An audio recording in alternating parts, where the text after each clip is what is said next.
What is up, Culture Drop? Galen here, coming at you today with a little segment, Skills Lab. And you know what lab means? It means science, baby. Science. I don't know. Oops, I forgot to say what it's about because I got excited about science. This is about how to resolve conflict between two coworkers. The situation would be here that two people have conflict together and they both are interested in having a conversation to resolve it. Before we get into step 1, step 2 and walk you through it, what I want to talk about is the reason we do this, the purpose for this, the impact of this.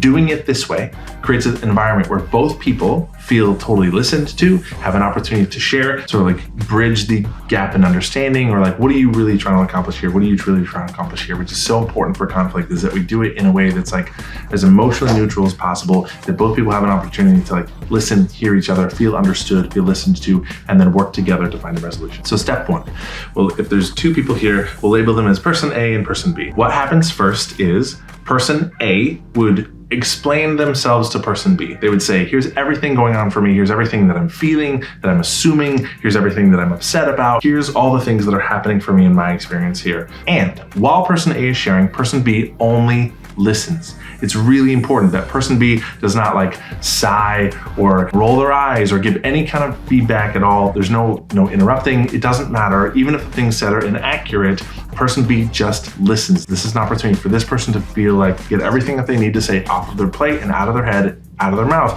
and for this person to listen. So once they're done, person B will repeat back what they heard. So what I heard you say was this, as factually accurate as possible, is like, you said this is your experience, these are assumptions that you're making, this is what's frustrating you. Is that correct? Did I hear you correctly? Is everything I said back to you accurate? Person A would say yes. Or if something was incorrect there, they'd say, actually, no, that's not what I meant. This is what I actually meant. This is what I was saying. This is the right interpretation. To be like, right, clarify, okay, you meant this? Yes, okay. Once that's done, then we trade places. So then person B would have an opportunity to share everything that's going on for them. Person A just listened. Exactly the opposite situation. No eye rolling, no feedback, just hearing what that person says with eye contact, listening to what they have to say. Once they're done, they repeat back. Here's everything you said. This is what's going on for you. This is what you're thinking. This is what you're feeling. This is what's happening. Is that right?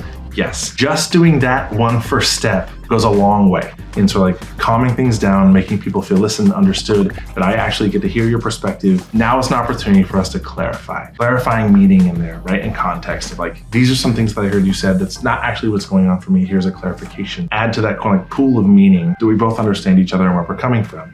Once we've gone through that and sort of like, addressed the things that are clearly way in misalignment for the two of us, then it's like, okay, what do we both want here? What is the end goal? Do we want to have a better working relationship? We want to find a resolution here. And so both people agreeing to, yes, this is really the end point. This is ideal. This is what I would be looking for. This is what I want here, and find common ground. And then now that we've had all this listening and understanding and learning and hearing the other person's perspective, to be like, okay, how can we get there? Be in solution mode, right? So like, what can I do differently? How can I show up differently in the situation that would alleviate some of the ways that maybe I frustrate you, or whatever the context of the conflict is like, okay, both people taking a look at how have I contributed to this? Because even if I think I'm squeaky clean and have done absolutely nothing wrong, the reality in conflict between two people is that we both have some version of ownership.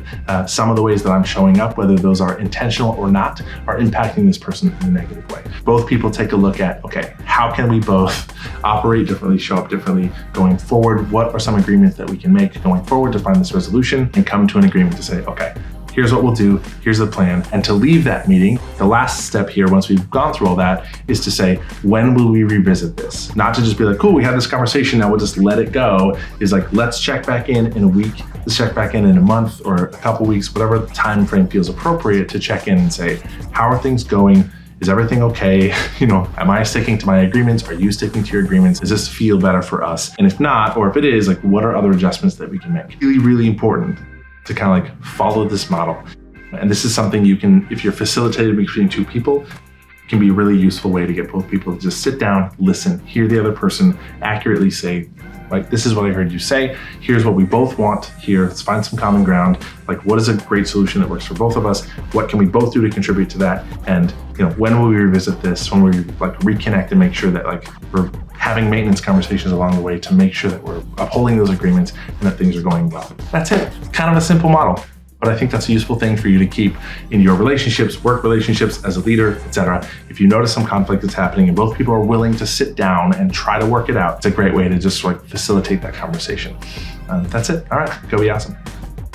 Thanks for watching and tuning in. Subscribe to our channel. We put a lot of content on here. You can also subscribe to the Culture Drop mailing list and get these emails in your inbox every Tuesday morning.